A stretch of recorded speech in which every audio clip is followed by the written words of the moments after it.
Hello everyone, I am Surrendalot Reviews, and I'm back, and I'm ready to look at some more Generation 1 Transformers. But before I get started, make sure to like, comment, and subscribe. And if I can't convince you, perhaps this picture of my kitten will convince you. And, random fact about my cat society is that they once went to war with Watermelon, and lost. But without further ado, let's get into this. So the first episode we're gonna look at is Changing Gears, where Gears gets a bit of an attitude adjustment. Without further ado, let's get into this. So the episode starts with the Decepticons attacking a gold mine, and they are doing that to lead the Autobots into a trap. And the Autobots manage to get a distress signal from said gold mine, and Gears is in a bit of a snippy mood today. Wouldn't you know it? Every time I get set to lube my cable relay, something happens. Action first, Gears. Maintenance later. For you to say your pulleys don't squeak. Your squeaking's not the problem.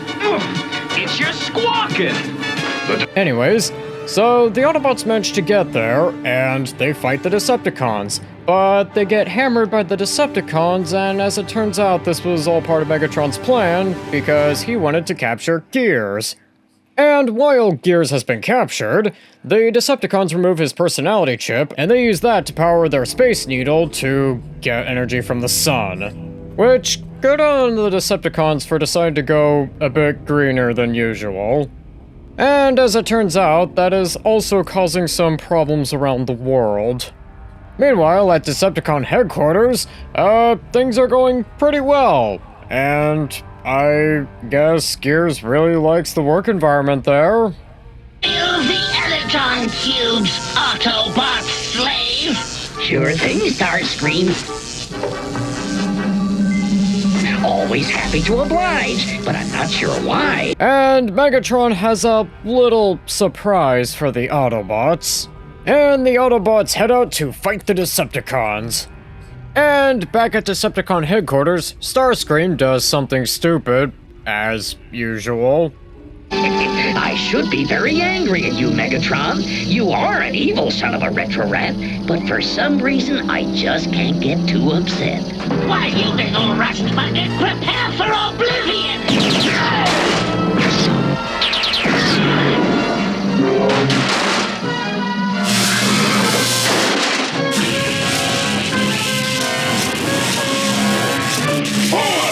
You almost destroyed the Solar Needle!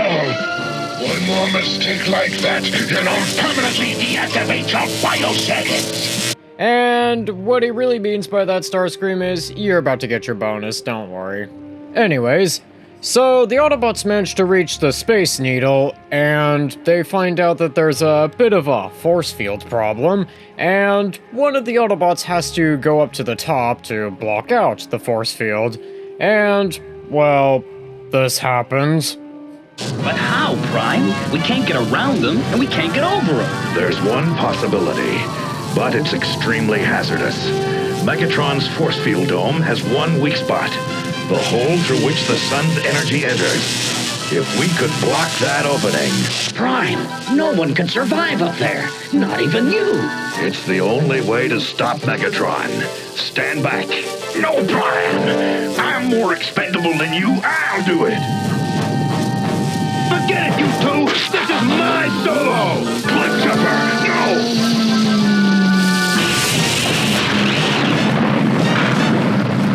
My protective force field is shattered! Boy, the guts on Cliffjumper there. And he's also still alive somehow. I guess it wasn't that much of a risk then. Anyways, so with the force field being down, the Autobots decide to attack the Decepticons, and Bumblebee manages to save Gears, and Optimus Prime gets thrown into the electric beam. After he was trying to explain to Megatron precisely why draining the energy from the sun might be a bit of a bad idea. But luckily, Gears manages to save Optimus Prime, but the Autobots end up getting captured, and Megatron orders Gears to repair the Solar Needle. But luckily, Optimus Prime has the idea to ask Gears for a favor himself, and Gears shoots the Solar Needle, freeing the Autobots. And the Autobots fight off the Decepticons retreat, and the Autobots manage to restore the sun just how it should be. And this scene here happens. Just a minute. We took a vote and, well, we decided we like Gears the way he is now. Yeah, a real photovoltaic pussycat. I see. Well, as long as you all agree. Hey, if you guys don't give me my circuit back, I'm gonna start kicking Transistor. All right, Gears, don't get your capacitors in an uproar. There. Okay, I'll be honest, I did not like this episode. This is one of those episodes I did not like as a kid either. And this episode suffers from the same problem as the Immobilizer in the sense of it just goes through the motions and doesn't really do anything to make the episode interesting or memorable. And in all honesty, this episode was just really boring, if I'm being perfectly honest. I think you can probably tell that this episode was really boring to me just by all the clips I showed from the episode rather than doing the review, because I just didn't really have anything to talk about with this episode. But, without further ado, on to the next episode, which is A Prime Problem, where we get 2 Optimus Primes. Without further ado, let's get into this. So, the episode starts off with an earthquake happening, and it reveals a very special type of energon crystal. One that, when the Decepticons investigate, find out is really a bit, spicy. And the Decepticons come up with a bit of an idea on how they can use these energon crystals. I warn you, stay well back. Colonium crystals destroy electronic circuitry on the slightest contact. Then let's trick Optimus Prime into leading his Autobots into this crevice. Optimus Prime would never do anything so foolish. At least not the real Optimus Prime. The real Optimus Prime? What do you mean? You shall see. The Autobots will soon detect the crystal energy and come to investigate. And I shall be waiting for them in my temporary base of operations. Which, come to think of it, I think this is like the first time Starscream comes up with, like, a better plan than Megatron. Like, a plan that could probably actually succeed, and Megatron just adds to it. Which, good on you, Starscream. Anyways, so the Autobots get there, and they figure out that there might be something a bit wrong with this energy, because, you know, it's a little hot. And the Decepticons are also there, and the Autobots and Decepticons fight, and Laserbeak manages to knock Optimus Prime down a cliff and scans him, so the Decepticons can get their own Optimus Prime clone. And the Decepticons retreat, and the Optimus Prime clone ends up convincing the Autobots to head back to Autobot Base. So, back at Autobot Base, they figure out that they have a bit of a Prime problem. So, they decide to set up some challenges for both Optimus Primes to compete in, to find out who is the real Optimus Prime. Perfect! Now it's yours!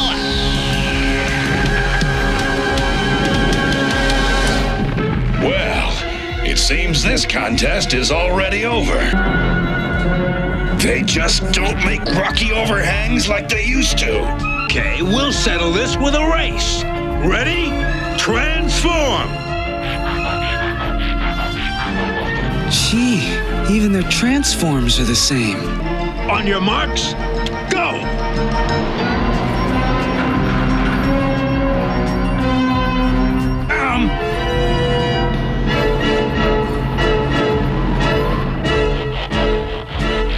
What took you so long? Anyways, so the Autobots can't figure out who is the real Optimus Prime, but before they can come up with another way on how to test out who is the real Optimus Prime, Teletran 1 is picking up some false readings from the energy crevice, and the Autobots go there, and the Decepticons have a bit of a dirty trick up their sleeves. Not yet.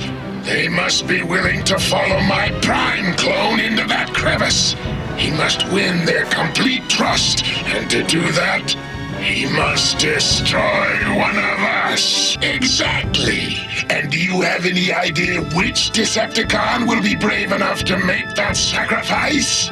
It should be a trusted officer to make it look really good. Precisely.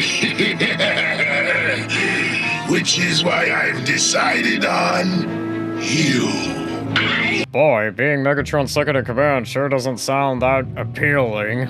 I mean, think of it like this. Your boss is probably just gonna sacrifice you just to put on a pretty good show or something like that. Imagine having that guy as your boss. Anyways, so Megatron didn't quite finish what he was about to say before Starscream decided to run off, so he sends Laserbeak to perhaps bring Starscream back and explain himself further.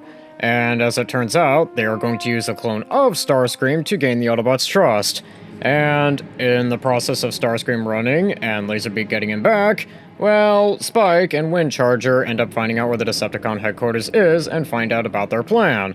But Spike gets captured, and Windcharger ends up falling to the unstable crystals down below. And so, the fake Starscream challenges the fake Optimus Prime to a duel, and the fake Optimus Prime absolutely decimates the fake Starscream. And he is about to convince the Autobots to go into the Energon crevice up until Windcharger shows up. Windcharger, You are in the crevice? Then this is Optimus Prime, and he is telling us the truth.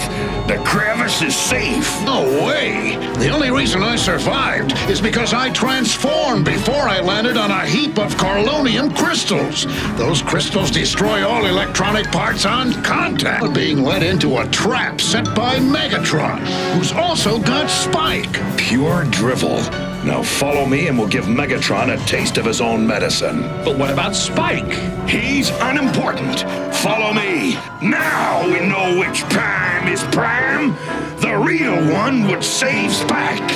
Yeah, even we never get those weird crystals. And I will say that trying to figure out between the real Optimus Prime and the fake one being really difficult up until the end is actually really well done. And especially with things like this here, which I suspect was actually the fake Optimus Prime, you know, with Optimus Prime doing that pose there, which he probably wouldn't normally do, is just subtle, yet noticeable if you were really paying attention. And I think that that concept is done very well, and I also especially like how the Decepticons are willing to go through such extreme measures just to make this one thing work. And they also do the concept of an Autobot working for the Decepticons, definitely a lot better than changing gears. So, the Autobots destroy the fake Optimus Prime, and they also save Spike before he can hit the ground too hard, and the episode ends. And overall, I will say that A Prime Problem is a really good episode, and I highly recommend it. And I especially liked the subtle differences between the fake Optimus Prime and the real one. And I also liked all the lengths that the Decepticons were willing to go to just to make this really, really convincing. And especially at the end, when the Autobots are really starting to figure out that, oh yeah, we were about to follow this fake Optimus Prime into probably our most certain deaths, was really well done. And I also like how Megatron really screwed up at the end, where he basically said something that Optimus Prime most certainly would not. And overall, I highly recommend this episode, but without further ado, on to the next episode, which is Atlantis Arises. Without further ado, let's get into this. So, the episode starts out with the Decepticons managing to find Atlantis, and they go down there and make an alliance with the Atlanteans. But Starscream doesn't fully trust the Atlanteans. Scramble the message, Starscream. Then unscramble it. I don't trust that humanoid anchovy. But the Autobots find a strange reading from Atlantis, and they go to investigate and find the lost city of Atlantis, surprisingly enough. And they also find the Atlanteans are extremely hostile to them, and they're also working with the Decepticons. So the Autobots have to go report back to Prime. And in the process, Wheeljack gets captured. But Soundwave also manages to decipher what the Atlanteans are speaking. What was that communique? Oh, a warning to my guards to watch the prisoner, nothing more. Nothing more, eh? That's true, Soundwave. Take the Autobot to my laboratory. We'll use him to develop weapons against his comrades and against our Decepticon allies. Which, boy, good call on you, Starscream. You figured out that the Atlanteans are probably going to betray you guys before Megatron did. Which, good job, Starscream. Anyways, so Atlantis is risen from the sea, and their first target is Washington, D.C. So the Decepticons and the Atlanteans end up taking over Washington, D.C. and put a dome around it. But luckily, the Autobots are there to stop them. Meanwhile, Spike and Bumblebee infiltrate the Atlantis battleship and free Wheeljack, and Starscream also gets blasted in the process. But unfortunately, the King of Atlantis reaches Washington, D.C., and ends up stunning the Autobots before Wheeljack can warn them that, yeah, he has stunning abilities that can work on them. And so, Wheeljack calls upon the Dinobots to come help them, and the Atlanteans and Decepticons kinda find it hard to tolerate each other. Why must we tolerate these overbearing Decepticons, Your Majesty? Patience, Captain. We shall soon give them their just deserts.